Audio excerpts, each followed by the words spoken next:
Halo, perkenalkan nama saya Ivan Chang, NPM saya 1751025. Nah, jadi di tugas seminar hukum ini, saya ingin mengedukasi kepada teman-teman semua dan juga masyarakat, yaitu tentang topik tentang kenali hukum ekspor di Indonesia. Nah, mungkin banyak sekali teman-teman semua yang melihat eh, tentang hukum mungkin impor dan ekspor. Nah, tapi hari ini saya akan membahas lebih detail di bagian ekspornya. Karena ketika kita ingin melakukan namanya ekspor, kita harus melakukan beberapa syarat. Nah, khususnya itu dalam mematuhi hukum-hukum yang ada di dalam dunia ekspor tersebut. Nah, oleh karena itu, sebelum kita masuk ke bagian hukum di dalam ekspornya, nah saya akan menjelaskan tentang dasar-dasarnya dulu. Nah, mungkin banyak sekali yang belum tahu tentang pengertian ekspor secara detail. Nah, ekspor itu adalah kegiatan mengeluarkan barang keluar dari daerah kepabean sesuai dengan undang-undang kepabean. Nah, ini dia dasar hukumnya akan saya tampilkan. Nah, Undang-Undang Nomor 17 tahun 2006 tentang perubahan Undang-Undang Nomor 10 tahun 1995 tentang kepabean. Kemudian ada juga Peraturan Menteri Keuangan Nomor 145 garis miring PMK titik 04 garis miring 2007 tentang ketentuan kepabean di bidang ekspor. Nah, kemudian Peraturan Direktur Jenderal Bea Cukai Nomor P 40 garis miring BC garis miring 2008 Junto P P06 garis miring BC garis miring 2009 Junto P30 garis miring BC garis miring 2009 Junto P27 garis miring BC garis miring 2010 tentang tata laksana kepabean di bidang ekspor. Kemudian yang terakhir yaitu Peraturan Direktur Jenderal Bea Cukai Nomor P41 garis miring BC garis miring 2008 tentang pemberitahuan pabean ekspor. Nah, pengertian ekspor tersendiri yaitu ekspor adalah kegiatan mengeluarkan barang dari daerah kepabean. Nah, barang ekspor itu adalah barang yang eh, dikeluarkan dari bagian daerah kepabean. Kemudian eksportir adalah orang yang melakukan kegiatan mengeluarkan barang dari kepabean, daerah kepabean. Nah, pemberitahuan pabean ekspor adalah pernyataan yang dibuat oleh orang dalam rangka melaksanakan kewajiban kepabean di bidang ekspor dalam bentuk tulisan di atas formulir atau data elektronik. Bentuk dan isi pemberitahuan pabean ekspor ditetapkan oleh Menteri Keuangan dan juga Direktur Jenderal Bea dan Cukai. Nah, kemudian nota pelayan ekspor yang selanjutnya disingkat menjadi NPE adalah nota yang diterbitkan oleh pejabat pemeriksaan dokumen ekspor atau sistem komputer pelayanan atas PEB yang disampaikan untuk melindungi pemasukan barang yang akan diekspor ke kawasan kepabean atau pemuatannya ke sarana pengangkut. Nah, kemudian kantor pabean adalah kantor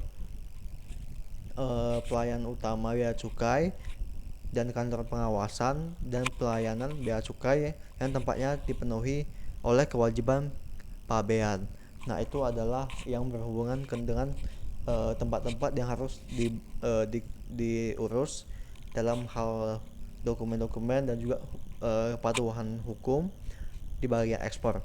Nah, kemudian kawasan-kawasannya itu adalah kawasan batas-batas tertentu, yaitu di pelabuhan laut, terus ada di bandara udara, kemudian ada tempat lain yang ditetapkan untuk lalu lintas barang yang sepenuhnya berada di bawah pengawasan Direktorat Jenderal Bea dan Cukai.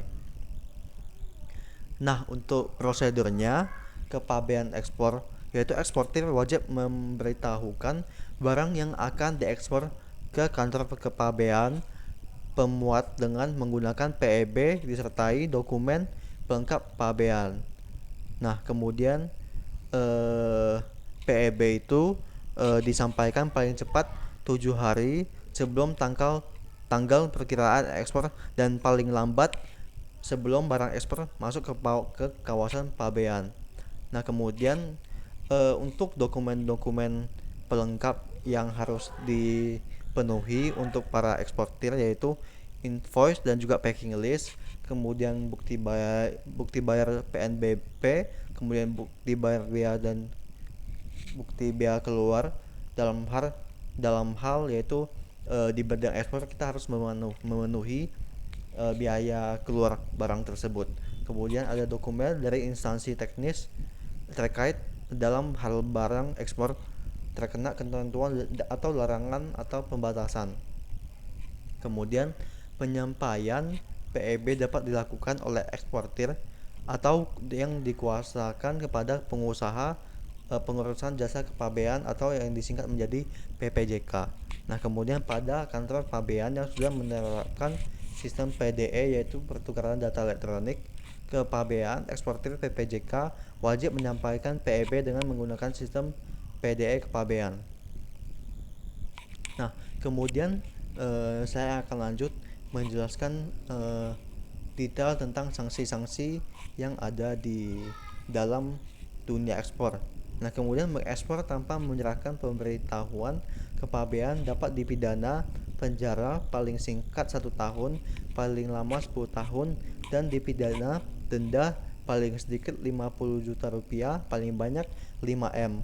Nah, menyampaikan pemberitahuan kepabean yang tidak benar atau palsu atau dipalsukan dipidana penjara paling singkat 2 tahun dan paling lama 8 tahun. Nah, pidana denda paling sedikit 100 juta rupiah, paling banyak 5 miliar rupiah. Nah, tidak menyampaikan atau terlambat menyampaikan pembatalan ekspor dikenai sanksi administrasi berupa denda sebesar 5 juta rupiah. Nah, kemudian salah memberitahukan jenis atau jumlah barang dapat juga dikenakan sanksi, yaitu sanksi administratif yang berupa denda paling sedikit 100% dari pungut negara di bidang ekspor atau kurang lebih atau paling banyak juga 1000% dari pungutan negara di bidang ekspor atau yang kurang dibayar. Jadi misalnya nih kita menyampaikan jumlah barang atau mungkin jenis barang. Contoh nih harga kita produk A dengan harga 1000 dan juga kuantitasnya 10.000. Makanya lalu tapi kita menyampaikan bahwa barangnya itu cuma ada 900. Nah, kita harus membayar denda selisihnya itu yaitu 100 dikali dengan 1000% atau enggak 100%. Nah, itu adalah sanksinya.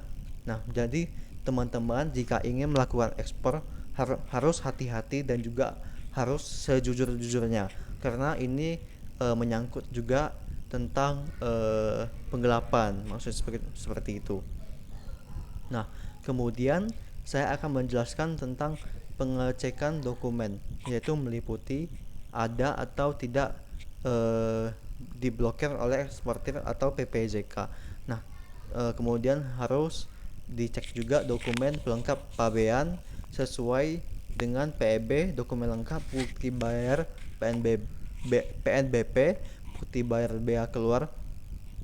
Kemudian jika lengkap dan disesuaikan akan dilanjutkan dengan pengecekan pemenuhan persyaratan atau retas.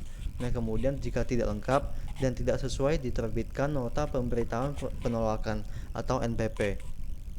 Nah, penelitian dokumen selesai dilanjutkan dengan pengecekan pemenuhan syarat, larangan atau pembatasan.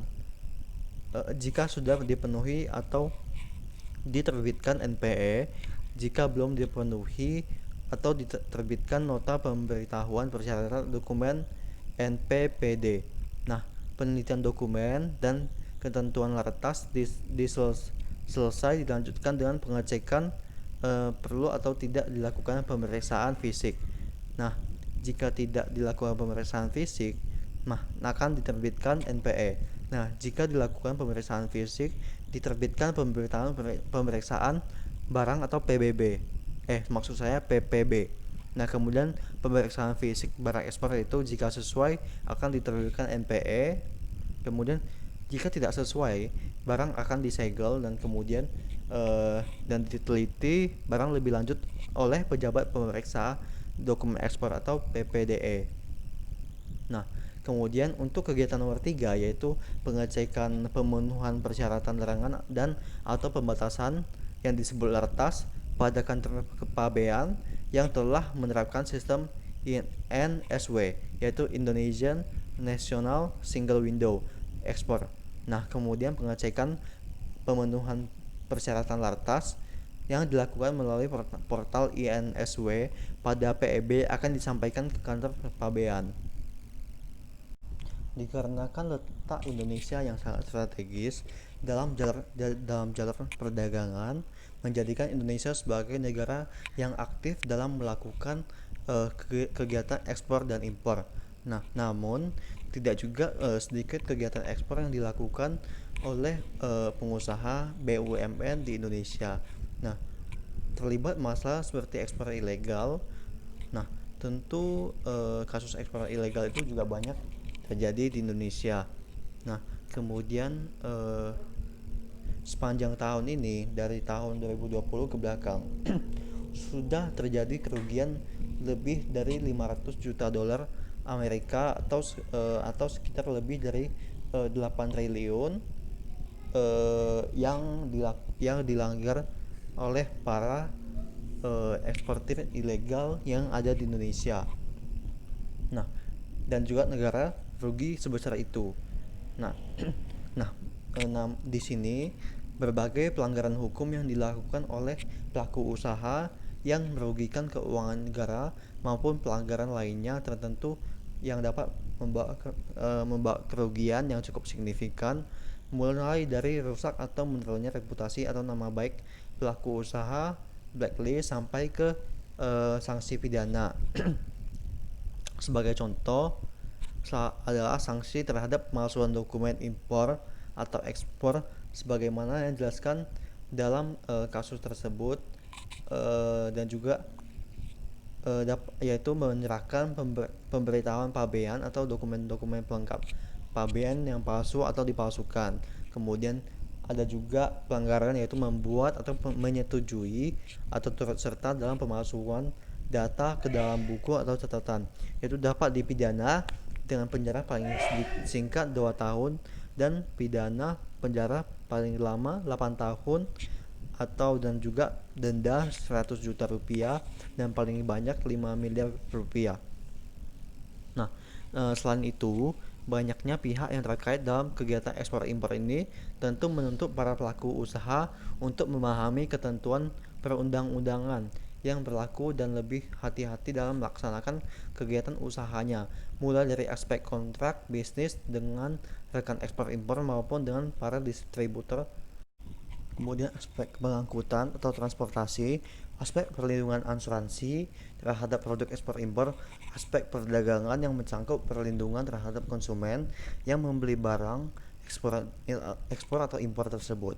Nah, kemudian ada juga aspek perpajakan serta kewajiban tanggung jawab terhadap pemerintah dan lingkungan yang memiliki pengacara atau lawyer pribadi sebagai penasehat hukum yang berkualitas dan juga berdedikasi tentunya akan sangat membantu perkembangan bisnis bagi ekspor ataupun importir. Nah, jadi eh, banyak sekali aspek-aspek yang harus diperhatikan di dalam ekspor dan impor. Nah, jadi saya menjelaskan secara singkat di dalam khususnya di bagian ekspor dan juga ada juga dasar-dasar hukum dan juga hal-hal yang harus diperhatikan oleh teman-teman sehingga teman-teman jika ingin melakukan eh, hal ekspor impor tersebut harus diperhatikan juga pajak-pajaknya dan juga semua hal yang harus dikerjakan harus dilakukan dengan sangat detail. Nah, karena jika terjadi sesuatu atau kesalahan, teman-teman dapat dikenakan denda ataupun dikenakan sanksi yang bisa dibilang sangat berat juga. Nah, jadi teman-teman, jika kesalahan itu tersebut dilakukan dengan sengaja ataupun tidak sengaja, teman-teman harus menanggung perbuatan tersebut. Nah, itu mungkin poin-poin dari sedikit yang harus diperhatikan dalam ekspor yang ada di Indonesia. Nah, jadi jika teman-teman yang memiliki pertanyaan, teman-teman boleh dicantumkan di kolom komen di bawah ini. Nah, jadi mungkin video saya sampai di sini. Terima kasih sudah menonton.